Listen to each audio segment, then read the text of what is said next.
Hey all, this is Reddit Oscar. Monster Hunter Wilds got a bunch of new footage at Gamescom. Most of it looked great. Anything regarding the world, the size of the map, the monster's behaviors, attacks, or movements, all of that was fine. It's possible and perhaps even likely that Monster Hunter Wilds could be my favorite Monster Hunter game. But there were a couple of things I consider negatives that stood out to me, and it's those things I want to talk about now. Doesn't mean I hate the game, doesn't mean I think it's going to be bad. I just prefer to talk about negative possibilities. I know it's an unpopular thing to mention during the hype pre-release period, but I think it only fair if people get to talk about all the things that they see that they do like, that I get to talk about the things I see that I don't like. I understand that some people find that abrasive, so consider this your warning if you don't want to hear me out. So first thing I don't like is this and things like this. The longsword can now cancel out of their Helmbreaker. This is unfortunate because the Helmbreaker is one of the few times the longsword actually has to commit heavily into a move. One of the few times it's very vulnerable. In most situations, if you're playing intelligently, you can Foresight Slash as a reactive counter, or Spirit Sheath as a predictive counter. That doesn't mean you're not going to get hit, but you have options in most situations. The Helmbreaker is your biggest damage attack, and it is appropriate for you to have to commit to it. I don't like that you can initiate it at a bad time, realize that you're in a disadvantageous position when you're up in the air, and decide to cancel it, especially since you keep your spirit level if you do. It's not just the longsword. For many weapons it seems like there are restrictions that have been reduced. For dual blades, the Demon Dance is now something you can dodge out of. With Charge Blade you can perfect guard and angle an SAD right after the guard, almost 180 degrees behind you. The Greatsword can aim in focus mode while charging up its attacks, and can do that for every level of its charge. And there is stuff like this for many of the other weapons, things that reduce or remove the trade-offs that the weapons had.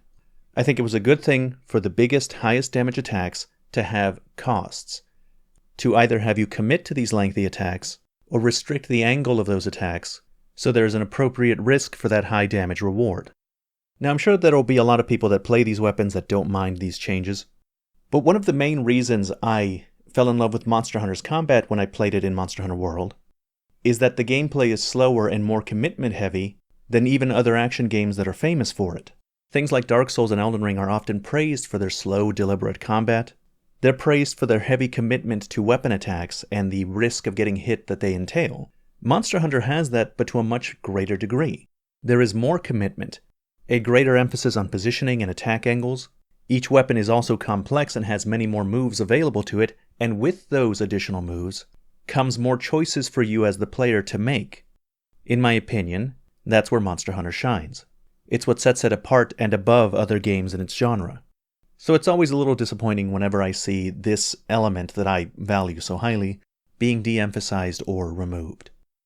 It is possible that they intend to have monsters so challenging that they warrant removing some of the restriction from players, but I suppose that's something we'll find out once the game comes out. Another issue I have with the announcements is the tracking.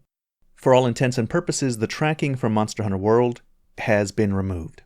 As I understand it, there will be tracking the first time that you hunt a monster in a locale, and then after that first hunt, the monster will be visible on the map at all times, and Scoutflies will direct you to its location.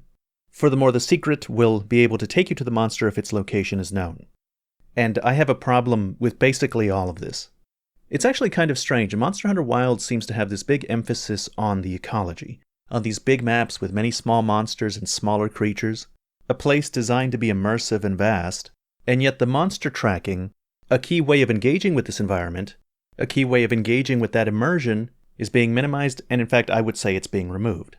If the tracking indeed only works the first time that you hunt a monster in a location, then it basically doesn't exist.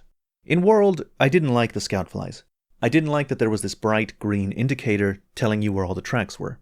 But I did like the idea of collecting these tracks to try and discern where the monster was, and then eventually you level up enough in your tracking that you just know where the monster is. This, in my opinion, was an okay middle ground. You had to engage with the tracking system and the environment several times, but eventually you would just know where they are, because your hunter knows where they are based on experience. This allows you to have the early game immersion of the hunting simulation, but in the late game not be inconvenienced when you're hunting lots of monsters over and over. And so in Wilds, given their big map and given their focus on the small monsters in the map, I really thought that they would try and improve the tracking system of World. I don't know how exactly I wanted it improved. I recognize that it wasn't perfect before, but I didn't want it gone. It was something I still wanted to engage in. And again, it's disappointing when I see Capcom doesn't value something that I valued in their previous game as much as I did. And those two things are basically it. Everything else that I've seen I'm pretty much happy with. And I'm going to try and emphasize that here. I know that people will listen to my complaints and complain about me complaining in the comment sections. But I want to at least try and make clear that I mentioned only a few things here in this video. And anything I didn't mention because I'm largely happy with it. Or if not happy with it, largely unconcerned.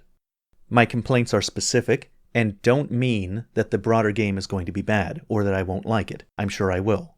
Try and remember that when you're writing comments on this video. And if this video hasn't upset you, then I'm sure I will in a later one. Until then, thank you very much for watching.